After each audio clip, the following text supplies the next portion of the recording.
ادع إلى سبيل ربك بالحكمة والموعظة الحسنة وجادلهم بالتي هي أحسن إن ربك هو أعلم بمن ضل عن سبيله وهو أعلم بالمهتدين.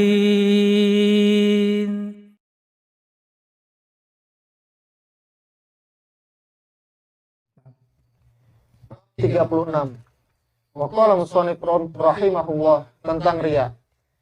Firman Allah Subhanahu wa taala, A'udzu billahi minasy syaithanir rajim.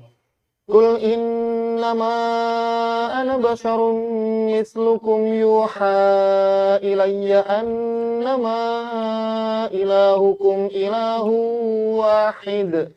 Faman kana yarju liqa'a rabbih falyamal 'amalan shalihan wa la yusyrik bi'ibadati rabbih ahada. Katakanlah, sesungguhnya aku ini hanya seorang manusia seperti kamu yang diwahyukan kepadaku, bahwa sesungguhnya Tuhan kamu itu adalah Tuhan yang esa. Barang siapa mengharap perjumpaan dengan Tuhannya, maka hendaklah ia mengerjakan amal yang saleh, dan janganlah ia mempersekutukan seorang pun dalam beribadah kepada Tuhannya. Surat Al-Kahfi ayat 110. Nah, tentang riya, ya, tentang riya ini juga sama. Riya itu berpotensi mengurangi. Ya, kalau ini tidak sampai menafikan tauhid, karena ini masuknya ke syirkul asghar, ya, syirik yang kecil. Maka di sini dalam ayat tadi yaitu wala yusyrik bi ibadati rabbih ahada, itu dalam masalah termasuk niat. Nah, jadi dalam syirik uluhiyah namanya, yaitu tadi ada syirkul mahabbah, ada syirkul khauf, ada syirkul ta'ah, ada syirkul niyah. Empat ini. Itu syirik yang terjadi dalam syirik uluhiyah. Ya, yaitu mestinya menuhankan hanya Allah semata, ternyata menuhankan atau menyekutukan dalam empat hal ini. Ya, syirkul mahabbah, syirkul khauf, syirkul ta'ah, kemudian syirkul niyah, ya, syirkul niyah. Nah, diriwayatkan dari Abu Hurairah radhiyallahu anhu bahwa Rasulullah sallallahu alaihi wasallam bersabda, Allah Subhanahu wa taala berfirman, "Anna agna syuraka'i an syirk, man 'amila 'amalan asyraka ma'i fihi ghairi, taraktuhu wa syirkahu." Aku adalah zat yang paling tidak membutuhkan persekutuan. Barang siapa mengerjakan suatu amal dengan dicampuri perbuatan syirik kepadaku, maka aku tinggalkan dia dan tidak aku terima amal syiriknya itu. Hadis riwayat Muslim.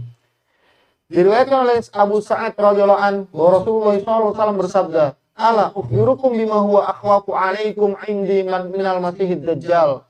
Qalu bala. Qal asyirkul khafi yakumur rajulu fa yusalli fa yuzayyinu salatahu lima yara minan nazari rajulin ilaih.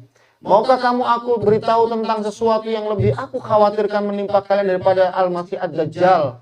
Para sahabat menjawab, tentu wahai Rasulullah. Beliau pun bersabda, syirik tersembunyi, yaitu ketika seorang berdiri melakukan sholat, dia perindah sholatnya, itu karena mengetahui ada orang lain yang memperhatikannya. Hadis riwayat Imam Ahmad. nah, itulah syirkun niyah. Ya, mencari sanjungan, pujian, ya, membangun reputasi, ya, membangun harga diri, ya, agar dianggap yang terbaik, penuh dengan program-program pencitraan, nah, supaya betul-betul dianggap padahal nggak melakukan apa-apa. Ya, umpama melakukan betul ibadah, ya, kemudian tadi itu dihiasi-hiasi supaya dipuji, itu saja, ya, istilahnya syirkun niyah. Bagaimana nggak melakukan apa-apa tapi ingin dipuji serba apa-apa. Wa yuhibbuna ayyuhmatu bima lam yaf'alu. Berarti apa? Ya, dosanya dua. Ya, dosanya itu riya, memamerkan sesuatu, dan yang kedua bohong. Hanya pura-pura saja. Nah, maka di sini riya ini berpotensi mengurangi tauhid. Ya, maka penulis memasukkannya. Nah, bab 37. Wa qala mu'allif rahimahullah, termasuk syirik seseorang menginginkan dunia dengan amalnya.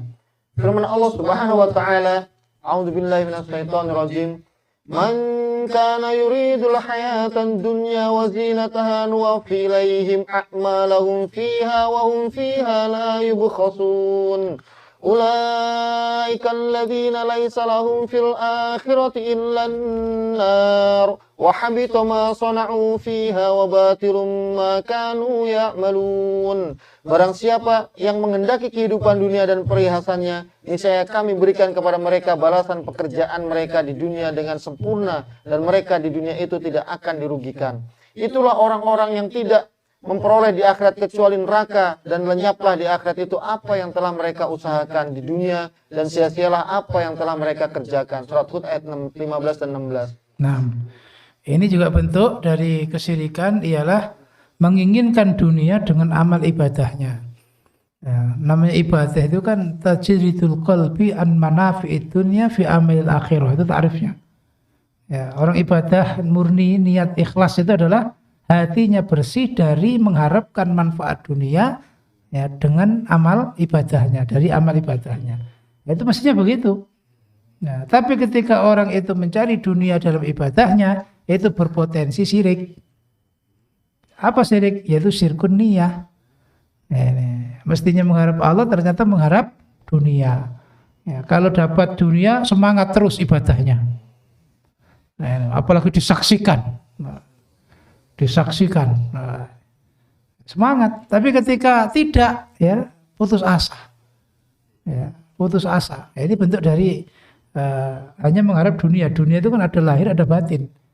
Ya, lahirnya itu materi, sedangkan batin itu kepuasan seperti disanjung, dihormati, dihargai, ya, disegani, ya kan?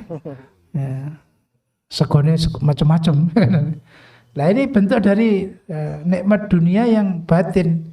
Ya, orang kadang-kadang istilahnya kalau masalah materi sudah punya, tapi orang itu ingin dihargai, ingin dihormati. Itu kalau menggunakan ibadah untuk mendapatkan itu namanya syirkun niyah. Jadi penulis dalam bab ini memberi contoh.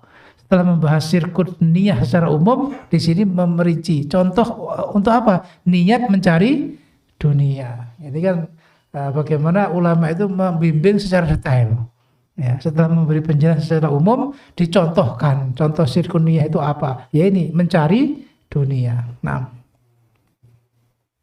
diriwayatkan dalam Sahih Al-Bukhari dari Abu Hurairah radhiyallahu anhu, ia menuturkan Rasulullah sallallahu alaihi wasallam bersabda, "Ta'isa 'abdud dinar, ta'isa 'abdud dirham, ta'isa 'abdul khamisah, ta'isa 'abdul khamilah, inna a'tiya radiya, wa illam yu'ta sakhita, ta'isa wan takasa, wa idza fika fala intaqas.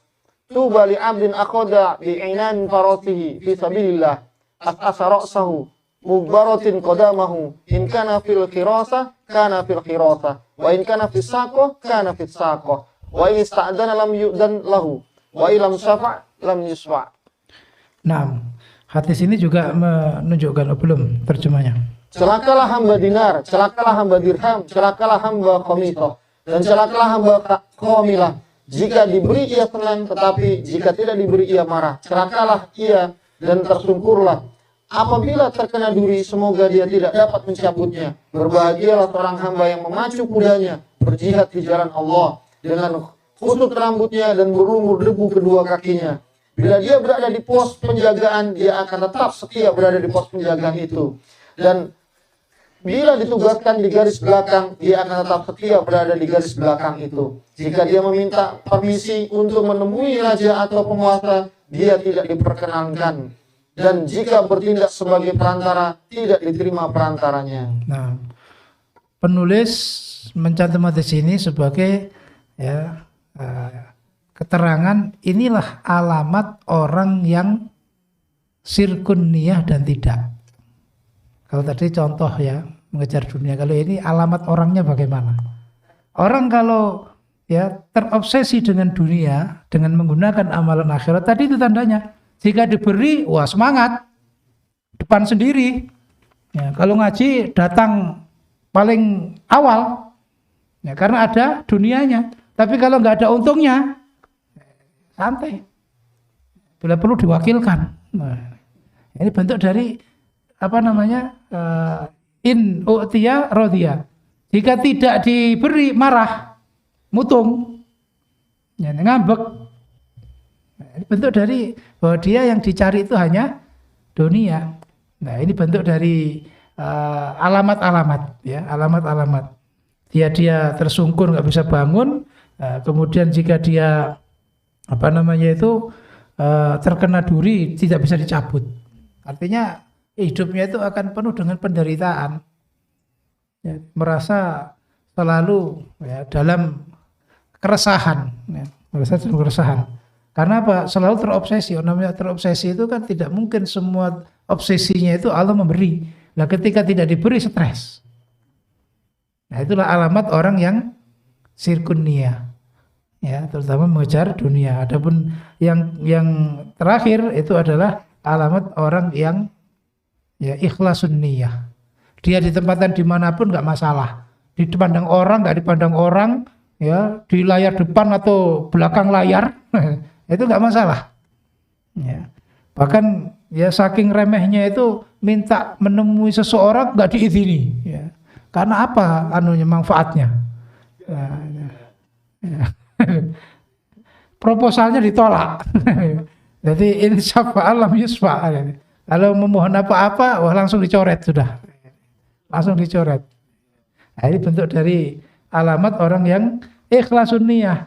Ya, peristiwa-peristiwa terjadi itu tidak merubah ya harapannya kepada rahmatnya Allah. Maka di sini supaya hati-hati ya. Setelah penulis menerangkan riya itu bisa mengurangi ketauhidan, di sini mencontohkan. Maka ini sebagai barometer kita, apakah kita termasuk yang awal apa yang kedua? Termasuk yang marah jika diberi, yang jika senang jika diberi, kalau nggak diberi marah, apa kalaupun kok nggak diperhatikan santai saja. Nah, ini kita kita koreksi. Kalau ada acara apa-apa kita itu kalau nggak didapuk marah. Wah, ini, kok nggak ada yang kenal saya ini? Padahal memang nggak dikenal. Kok nggak ada yang melihat saya ini? Ya kan? Ini bentuk dari ya, tadi itu sifat yang pertama. Baik. Berikutnya halaman bab yang ke-38. Bab 38. Wa qala musannif rahimahullah, barang siapa menaati ulama dan umara dalam mengharamkan apa yang dihalalkan Allah atau menghalalkan apa yang diharamkan Allah, berarti dia telah mempertuhankan mereka. Nah, ini masuk dalam kategori sirkut ta'ah. Ya tadi itu. Syirik dalam uluhiyah ada 4 tadi. Sirkul mahabbah, sirkul khauf, sirkul niyah, dan ini sirkut ta'ah. Kalau yang 3 tadi berpotensi menghilangkan, ya, sekaligus mengurangi. Kalau yang sirkun niyah tadi hanya mengurangi, nggak sampai menghilangkan ketauhidan. Nah. Ibnu Abbas berkata, yusiku an tanzila alaikum hijaratun minas sama. Aku qala Rasulullah sallallahu alaihi wasallam, taquluna qala Abu Bakar wa Umar. Aku khawatir bila kalian ditimpa hujan batu dari langit. Aku menuturkan Rasulullah sallallahu alaihi wasallam telah bersabda, tetapi kalian malah mengatakan kata Abu Bakar dan Umar. Nah, artinya apa? Dari Allah Rasul ya ditolak atau dipending dulu dengan ucapan manusia. Meskipun sekelas Abu Bakar dan Umar, maka itu masuk ke sirkut ta'ah. Ya. Bahkan di sini sampai dikhawatirkan ada hujan batu dari langit. Maka dari Quran hadis, orang mendengar Quran hadis yang sudah dalilnya jelas, ya sahih, nggak ada perdebatan dalam hal itu, lah kok sebentar, ya tergantung ijtihadnya. Nah, ini belum ditaskeh, ini benar ini, tapi belum ada petaskehan, belum ada penyeragaman ini. Ini berarti masuk kategori ini. Kalau sampai meyakini memang itu nggak bisa dilaksanakan sebelum ada keputusan yang diharapkan. Nah, ini bahaya sekali. Itu masuknya ke ranah sirkut ta'ah. Nah. Imam Ahmad bin Hanbal mengatakan, aku merasa heran dengan orang-orang yang tahu tentang isnad hadis dan kesohihannya, tapi mereka menjadikan pendapat Sufyan Ats-Tsauri sebagai acuannya. Padahal Allah Subhanahu wa taala telah berfirman, A'udzubillahi minasyaitonirrajim. فَلْيَحْذَرِ الَّذِينَ يُخَالِفُونَ عَنْ أَمْرِهِ أَنْ تُصِيبَهُمْ فِتْنَةٌ أَوْ يُصِيبَهُمْ عَذَابٌ أَلِيمٌ. maka hendaklah orang-orang yang menyalahi perintahnya takut akan ditimpa fitnah atau ditimpa siksa yang pedih. Surat An-Nur ayat 63. Nah, jadi di sini sama, meskipun itu ahli ilmu sekelas Sufyan Ats-Tsauri, ya, tapi kalau ucapannya lebih didengar dan kemudian menolak Quran hadis yang jelas kesohihannya, itu saja tidak diterima, itu masuk ke syirkut ta'ah. Apalagi ya mengikuti orang yang bukan sekelas Sufyan Ats-Tsauri, tidak atau jauh dari kelasnya Abu Bakar dan Umar, ya ini lebih sesat lagi. Kalau Abu Bakar dan Umar itu kan sahabat istimewa yang dijamin surga, ya kan. Kalau ada Nabi setelah Nabi Muhammad itu pasti Umar. Tapi kalau ya, ternyata diikuti tidak sekelas itu bagaimana? Ya, lebih sesat lagi. Bukan hujan batu, hujan api itu, ya kan? Nah ini bentuk dari kehati-hatian, jangan sampai kita itu ya ada sedikit ya menolak, mempertimbangkan tawar-menawar dengan dalil. Kalau itu juga kalau sudah jelas sahihnya harus kita terima. Ya maka lahumul khiyarah, enggak ada pilihan lain. Baik. Tahukah kamu apakah pengertian fitnah di sini, yaitu syirik? Bisa jadi apabila dia menolak sabda beliau, akan terjadi dalam hatinya suatu kesesatan sehingga celakalah dia.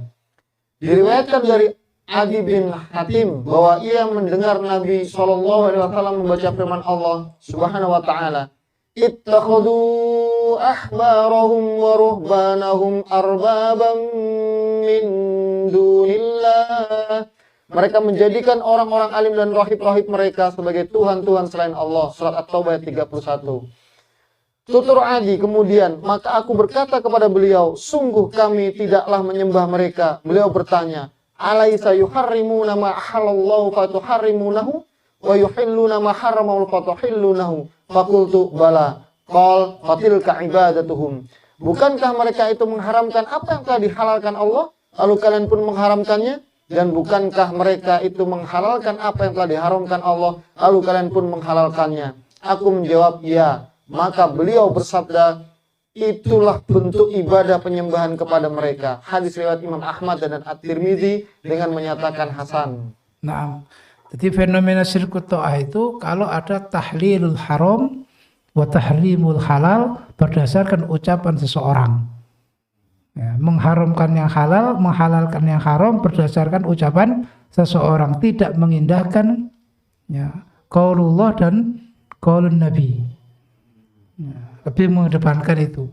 Juga fenomena syirkut ta'ah ini adalah taqdimul uqul 'ala nukul. Mendahulukan pemikiran logika, baik pikirannya sendiri, logika atau pemikiran orang lain yang dianggap tokoh, ya, yang dianggap perantara tunggal. Nah, di situ kalau mengedepankan pemikiran mengalahkan nukul itu nakal, ya, yang dimangkulkan, yang ditalakikan, yang disampaikan dari kitab wa sunnah, maka itulah syirkut ta'ah. Ya, syirkut ta'ah. Jadi kita harus lebih hati-hati, ya, karena ini banyak yang terjadi. Dan ini ya, pasti muncul di dalam asobiyah, di dalam hizbiyah, itu pasti. Ya, karena mereka akan lebih memilih pimpinan-pimpinannya. Ya, ilmu kalau bukan dari tokoh-tokohnya nggak sah. Ya, kalau bukan dari tokoh-tokohnya tidak murni. Sampai Mekah Madinah juga nggak murni. Ya, ini pasti hizbiyah, asobiyah itu seperti itu. Juga terjadi pada orang yang taklid buta, pasti itu. Meskipun dia ngerti dalil, tapi karena taklid ya sudah ngalah mengikuti ya tokohnya. Ibarat orang melek, tapi dia dituntun orang yang buta. Tahu dia akan masuk jurang, dia masih husnudzon. Nah, ya itulah nasib dari taklid buta yang akhirnya mengerjakan syirkut ta'ah, dan itu berpotensi menghilangkan ketauhidan kalau sampai masuk kepada kekufuran, ya, dan berpotensi mengurangi tauhid, ya, kalau tidak sampai syirik akbar. Baik, berikutnya bab 39. Wa qala mu'alif rahimahullah, berhakim kepada selain Allah dan Rasulnya. Firman Allah Subhanahu wa taala, a'udzu billahi minasyaitonir rajim. Alam tara ilal ladzina yaz'umuna annahum amanu bima unzila ilaika wa ma unzila min qablik yuriduna an yatahakamu ilan taguti wa qad umiru an yakfuru bih wa yuridu syaitanu an yudhillahum dhalalan ba'ida. Wa idza qila lahum ta'alu ila ma anzalallahu wa ila ar-rasuli ra'aital munafiqina yasudduna 'anka sududa fa kaifa idza asabathum musibatun bima qaddamat aydihim thumma ja'uka yahlifuna billah ثم جاءوك يحلفون بالله إن أردنا إلا إحسانا وتوفيقا ثم جاءوك يحلفون بالله إن أردنا إلا إحسانا وتوفيقا. Apakah kamu tidak memperhatikan orang-orang yang mengaku dirinya telah beriman kepada apa yang diturunkan kepadamu dan kepada apa yang diturunkan sebelum kamu? Mereka hendak berhakim kepada togut, padahal mereka telah diperintah mengingkari togut itu. Dan setan bermaksud menyesatkan mereka dengan penyesatan yang sejauh-jauhnya. Apabila dikatakan kepada mereka, marilah kamu tunduk kepada hukum yang Allah telah turunkan dan kepada hukum Rasul, niscaya kamu lihat orang-orang munafik menghalangi manusia dengan sekuat-kuatnya dari mendekati kamu. Maka bagaimanakah halnya apabila mereka orang-orang munafik ditimpa sesuatu musibah disebabkan perbuatan tangan mereka sendiri. Kemudian mereka datang kepadamu sambil bersumpah, demi Allah, kami bersekali-sekali tidak menghendaki selain penyelesaian yang baik dan perdamaian yang sempurna. Surat An-Nisa ayat 60-62. Nah, berhakim kepada selain Allah dan Rasulnya. Ini ya istilahnya bentuk dari meminta hukum. Ya, membuat acuan hukum untuk menjadi pedoman dalam hidup. Jadi menjadi manhajul hayahnya. Kalau ternyata ya berhakimnya acuannya kepada selain Allah, maka itu akan berpotensi menghilangkan tauhid. Karena wa man lam yakum bima anzala fa ulaika humul kafirun. Dan kalau tidak sampai kepada kekufuran, ya itu masuknya kepada mengurangi ketauhidan. Maka di sini ini juga berpotensi masalah berhukum kepada selain Allah itu juga berpotensi mengurangi, menghilangkan maupun mengurangi. Maka oleh penulis dimasukkan. Dan tadi diceritakan bahwa golongan Yahudi itu ya, meskipun dia mengagungkan Tauratnya, tapi ternyata mereka minta hukum kepada Tauhid. Ya, mereka minta hukum kepada Ka'ab bin Ashraf, yang notabene adalah seorang dukun, ya, arraf, kuhan. Nah, ini bentuk dari bahwa mereka itu lebih berhukum kepada selain Allah. Bahkan saat mereka melakukan zina, ya, mereka nggak mau ya, ranjam, karena sebenarnya di dalam kitab mereka ada hukum ranjam, cuman diarak keliling kampung, kemudian badannya dicoret-coret. Pada saat Nabi ingin melihat hukum ranjam, ditutupi. Ini kan bentuk dari tadi itu, bahwa mereka tidak berhukum dengan hukumnya Allah. Ada lagi yang minta hukum kepada Umar ketika pertengkaran. Nah, cuman saat itu Yahudinya istilahnya dibenarkan. Ya, kemudian ditanya, ternyata sudah minta hukum kepada Nabi. Ya, kepada Nabi. Nah, di situ ternyata apa? Nah, ketika Umar sudah nanya, sudah minta hukum kepada Nabi, masih minta ke saya. Oh iya, sebentar. Masuk ke belakang, Umar membawa pedang. Nah, ini. Ya, yang orang iman tadi itu ya, dihukumi Nabi kok nggak terima, masih minta hukum kepadanya, berarti ini menolak Rasul, berarti berhukum kepada selain Rasul. Ya, maka oleh Umar dieksekusi. Ya, ini. Yang Yahudinya adalah kabur akhirnya, kan? Nah, ini bentuk dari beratnya orang yang berhukum pada selain Allah dan Rasul. Ini juga akibat dari mendahulukan ketaatan kepada makhluk mengalahkan Khalik. Ya, mendahulukan logika mengalahkan dalil. Ini juga terjadi di semua aliran sesat seperti liberal, ya kan, Mu'tazilah, ya. Nah, itu semuanya yang mendahulukan. Baik. Wa idza qila lahum la tusidu fil ardi qalu innama nahnu muslihun. Dan bila dikatakan kepada mereka, janganlah kamu membuat kerusakan di muka bumi, mereka menjawab, sesungguhnya kami orang-orang yang mengadakan perbaikan. Surat Al-Baqarah ayat 11. Wala tufsidu fil ardi ba'da islahiha. Dan janganlah kamu membuat kerusakan di muka bumi sesudah Allah memperbaikinya. Surat Al-A'raf ayat 56. Nah, hukum Allah Rasul itu yang terbaik karena Allah yang menciptakan, yang menciptakan kehidupan. Maka hukum yang diperintahkan Allah itu yang terbaik untuk kehidupan. Ya, maka barang siapa yang tidak berhukum dan hukumnya Allah berarti berbuat kerusakan. Meskipun dia ditegur ngomongnya saya berbuat baik. Ini perjuangan. Ini adalah amar ma'ruf. Ini bentuk dari ketidaksadaran bahwa ternyata yang dilakukan itu adalah kerusakan. Maka di sini wala tufsidu fil ardi ba'da islahnya. Islahnya bumi apa? Ya dengan hukumnya Allah Rasul. Rusaknya kalau sudah berhukum pada selain Allah Rasul. Nah. Apa hukmal jahiliyati yabghun wa man ahsanu minallahi hukmal liqaumi yuqinun. Apakah hukum jahiliyah yang mereka kehendaki dan hukum siapakah yang lebih baik daripada hukum Allah bagi orang-orang yang yakin. Surat Al-Maidah ayat 50. Nah, ini bentuk pengingkaran ya bagi orang yang mencari hukum selain Allah. Apa mau kembali dengan hukum jahiliyah? Apa hukmal jahiliyati yabghun? Masa mencari hukum jahiliyah lagi padahal sudah iman. Siapa yang lebih baik daripada hukumnya Allah untuk orang yang yakin? Enggak ada. Yang paling baik adalah hukumnya Allah. Terkadang orang itu kurang meyakini bahwa hukum Allah terbaik karena kurang memahami.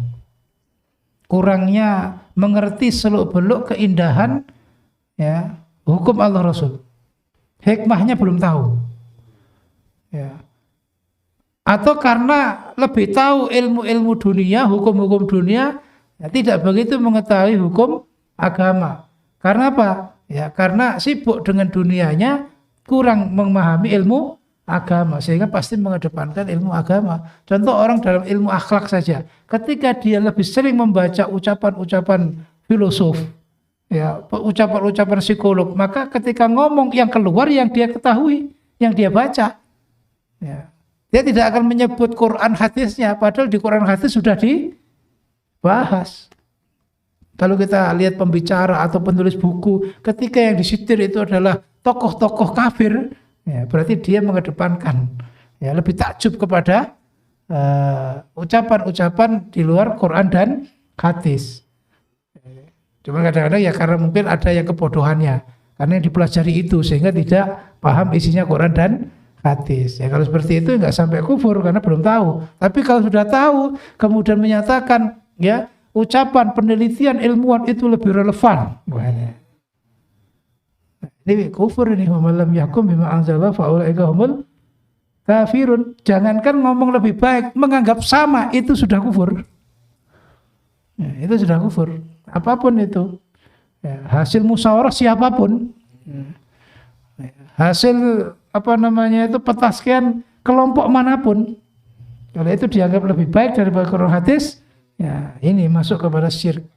Itu menghilangkan syirik dan mengurangi menghilangkan tauhid dan mengurangi ketauhidan. Nah, diriwayatkan dari Abdullah bin Amr radhiyallahu an bahwa Rasulullah sallallahu alaihi wasallam bersabda, "La yu'minu ahadukum hatta yakuna hawahu taba'an lima ji'tu bih." Tidaklah beriman dengan sempurna seorang dari kalian sehingga keinginan dirinya menuruti apa yang telah aku bawa dari Allah. Kata An-Nawawi, hadis sahih kami riwayatkan dari kitab Al-Hujjah dengan isnad sahih.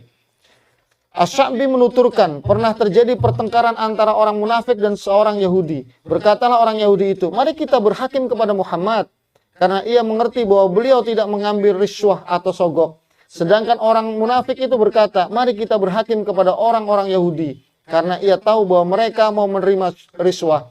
Maka bersepakatlah keduanya untuk datang berhakim kepada seorang dukun di Juhainah. Lalu turunlah ayat, Alam tara ilal ladina yas'umun, tidakkah kamu memperhatikan orang-orang yang mengaku? Dikatakan pula bahwa ayat di atas diturunkan berkenaan dengan dua orang yang bertengkar. Salah seorang mengatakan, mari kita bersama-sama mengadukan kepada Nabi Muhammad SAW, sedangkan yang lainnya mengatakan kepada Ka'ab al-Ashraf.